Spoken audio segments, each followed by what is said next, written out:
happy to see you all here.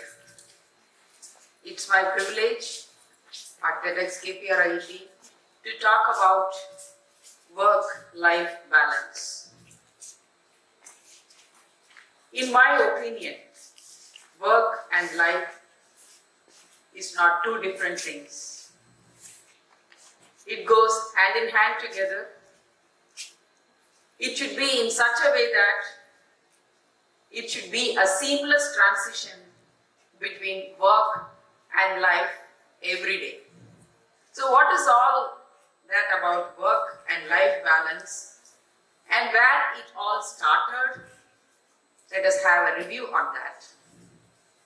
Before that, I want all of us to clear our minds and see that for the next few minutes, I want all of you to be with me and to know about what is all about work and life. So it all started in our childhood. The work, the life, whatever. We started as a child. So in school, we had to study, play, get angry, get friends, and so many things happen in the school. When we come home, we have that homework. Is it not? So from the childhood, we have started take things from the school to our home to do our homework. Our parents were so happy that we brought work to home. So from the childhood, we have that kind of culture to have our work done at our home. And if we have late nights working at home, if we do projects, if we do have activities, our parents were very, very happy as a mom and dad. I hope you'll all agree. When we work really very hard and we taste the success, the family rejoiced when we take work to home. But what happens later when we become an adult? It's another question we have to answer ourselves. So work, as I said earlier, it's not two different things and it's a part of life. Why it need not be separate? Because you bring work to home and you bring the personal life to the work. Why do we need that? Again, we have to understand that work and life cannot be separated in an individual. So there are two things more than life. We always talk about work and life, but two things more than life is the health and well-being and the community. So we have work, we have family, we have health and well-being, and then we have community. How to serve all these things? Next. We have to be realistic. We have to be really realistic about how much we perform in our work and how much we give to our family. How do we prioritize our work? Prioritize ourselves in work and life. Certain point of time, we do answer emails at home. Nothing wrong in that. Certain point of time, we really give little time of our personal life during the work. Nothing wrong in that. And now the companies and the organizations have changed. They have creche for our children and they have a yoga session during our work, during the working hours. So nothing wrong in that. Things are changing. So we have to get adapted to the change. Then only we can maintain the equilibrium of work and life. Then, intervention points. This is very important because the three things which has been portrayed here is very important. The time, energy and money. How much time we have or we need. How much energy we have or we need. How much money we have or we need. Prioritize our work and life. Because if we need more money, we have to work more and prioritize. If we need more time for our family also, we have to prioritize. So, the demands of new resources. I want to buy a car. I need more money. I have to work more. I have to get a promotion. I need to upgrade my skills. Again, I need time. I need energy to upgrade my resume. So depending on the demands, we have to prioritize. Then comes the resource allocation. How much time I have to spend for my family, how much time I have to spend for my work, how much energy I need, how much money I want. So all these three are intervention points we have to think about and prioritize in our life, which will make our life very simple. Try to find a job you love, or try to love the job you have. These are the two things you would have listened to, or you would have heard many times in many of the lectures. What is all about? See, from the childhood till our adulthood, through the journey of education, we had different dream careers. We look at our neighbors, our friends, our FBI, or media people, celebrity, and we want to become everything. But through the journey of education, we drop one by one in our growth of education. Is it not? So, till we graduate, we have that amount of dreaming. After you graduate, you take up a profession and you build yourself. You get settled that this is my profession and take up a job in a company. What next? You have taken up your profession. Now you have to create your career. So profession and career is different. If you want to settle where you are, and if you want to succeed in the ladder, you can comfortably sit in your profession, have a good time with your family, you'll have everything. But the same family will tell you, what have you done for us? This money is not for the living. Our livelihood is so bad. So there comes the balance. What you need in your life. How are you going to travel in your career? Are you going to build up a career for you? Do you want success in your life? It all depends on you, how you take up your profession or your career.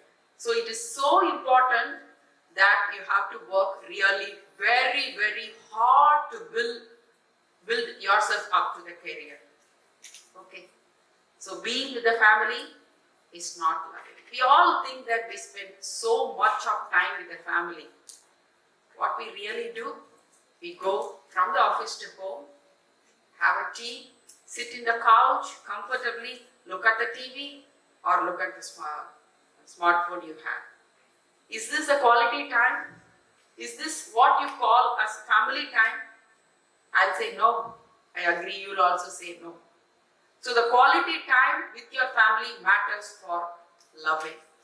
So love your family, then you will find time how to spend the time with your family, which is really very, very important. I can say you an example.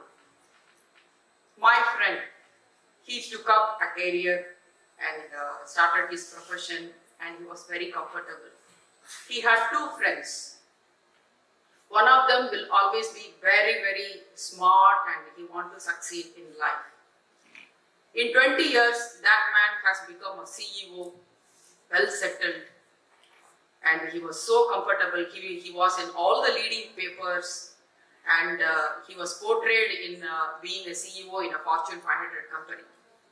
But he was also a divorcee. You understand? So, loving the job and loving the family has to be balanced. Becoming a CEO is also important for us, and at the same time, your presence in the family is equally important. So, that is one case. Another case, a lovely family. Okay, a loving family, everything was there for 10 years. After that, there was a divorce. Again, that man did not succeed in life. He was very comfortable with what he was having. He did not have promotions and he did not make enough money to run the family. Again, there was a divorce. So two things. Even if you perform to your highest potential, you have a lack in your family. If you don't perform, also you have a lacking family. There comes the work-life balance. You have to succeed in both to have the success in work and success in family. So how can we achieve that? Another thing is your scheduling. A survey was made in an IT company in Chennai. They had 15 days coaching for work-life balance for the employees. And after that, they were able to find out that in that survey, the employees were able to perform well in the company and in the family, and there was a 50% higher rate of satisfaction with the employees when they know that what is work-life balance. We all think that we have become adult and we are educated and we know that we are traveling the company, but it is not so. What is happening in the family or what is happening in the work is really a big thing. We should have big ears to hear that. Next, the ability to say no. Often we think that saying no will hurt others. Or certain times we ourselves feel very guilty. I'm saying no to my family, I'm saying no to my son and daughter, I'm saying no to my boss, I'm saying no to my friend, I'm saying no to my colleague. It is not so. Depending on the resources you have, in how to prioritize and tell whether to say yes or no, be diplomatic. At the same time, do not be aggressive. Because when you ask something, you will not get it back. So do not be aggressive. Be rational in telling no or yes. Give options. You give options to them.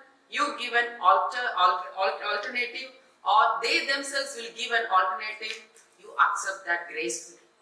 So saying no is good and bad depending on the situation. You should have the mindset and you should be rational to accept what is yes and what is no. And if you say no, how simple your life will be. And if you say yes, how complicated it will be. You have to choose. The trust building.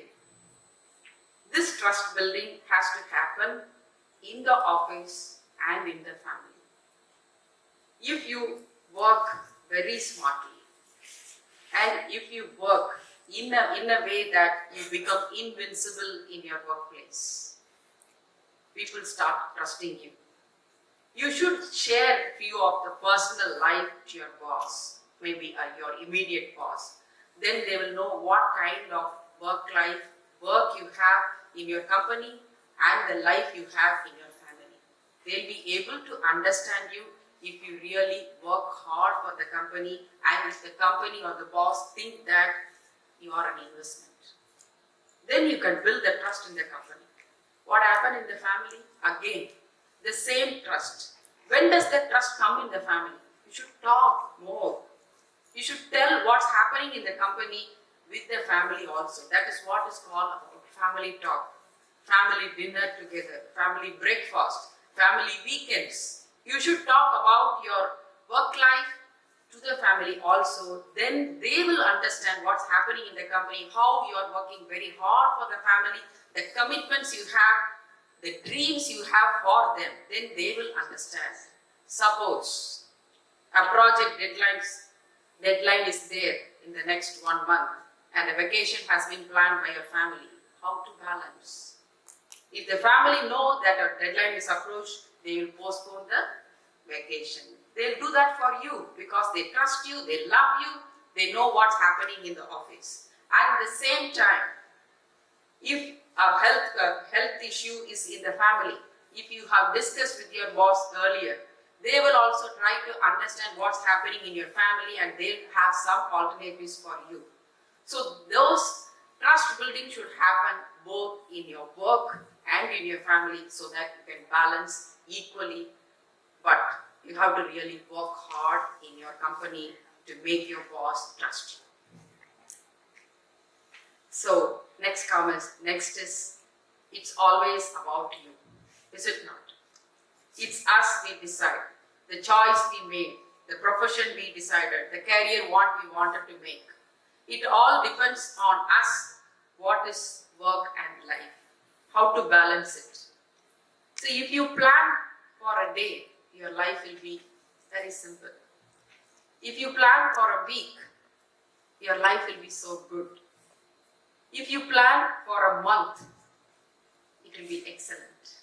But if you plan for the next 5 years or 10 years, where you want to be, or your family has to be, where your son and daughter has to be, if you all have a collaborative plan for your family and for the work, your life will be the best you can have.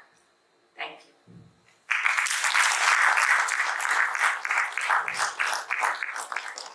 Thank you, ma'am. It was indeed an inspiring talk.